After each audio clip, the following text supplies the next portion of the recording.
It's the beginning of July. You may think your river ran dry, but I do have that secret weapon that is going to drive those bass crazy this time of year, and it is.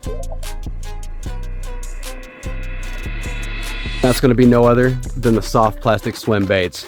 I have two of my favorites right here, which is the Rage Swimmer by Strike King, and I also have the Kitech Impact Shad, and I got the Sexy Shad right here, and I also like using the Smoking Shad. They both have their applications for different water clarity. I like to use the Smoking Shad when the water is gin clear.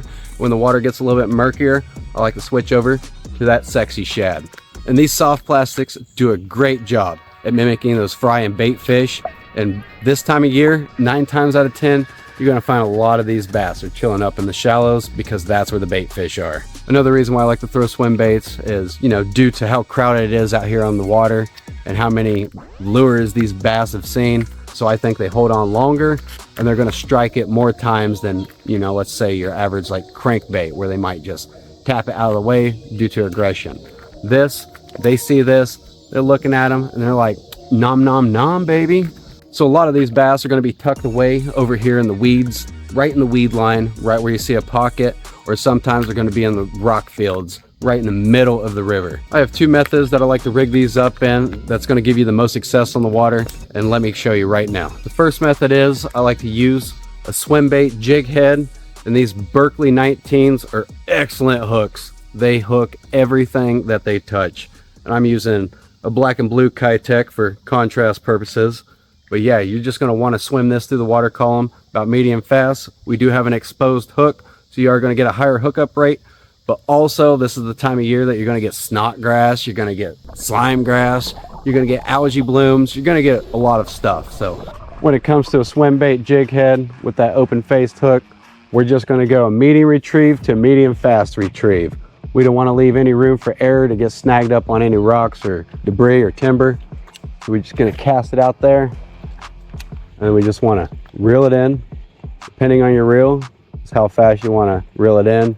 We just want to make sure it stays right there in the middle of the water column to the top of the water column.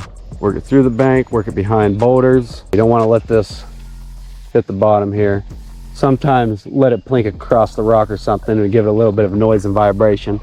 That entices them a little bit as well. You can use this as more of a search bait when you are going to be working the other rig over here a little bit slower. So yeah, I like to use this just to target, see if I'm going to find some fish in that area, and then I'll slow it down a little bit. You just keep working your way down. Once you find one, then obviously you're going to want to work that area, because normally bass are school fish as well. And there's one, there's going to be two, maybe three, possibly 10. So yeah, work that area, but don't stick around too long, because they're bass. They're going to be sporadic. They can travel up to 75 miles a year. I really do like to use this when those elements are in place and the bass are actively aggressive. But when they're not aggressive, there is one method that I really love to switch over to, and it's pretty much my favorite way to fish this swim bait. And that second method is a free weighted Texas rig swim bait right here. I like to use those 2-gauge EWG hooks. They work perfect for a lot of the smallmouth. If you're going to be catching some largemouth, you might switch over to the 3 and a 4 gauge. But around these rivers, it's going to catch you pretty much any fish that's going to hook up to it. They'll stay on.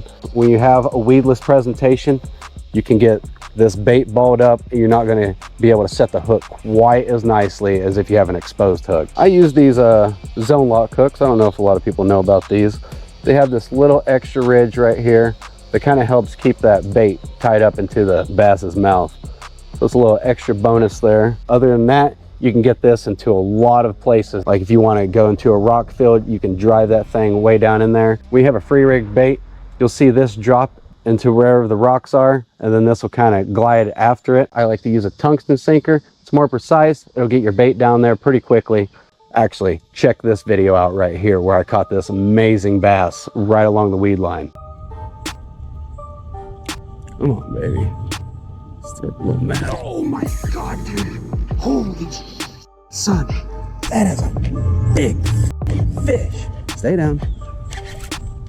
All right.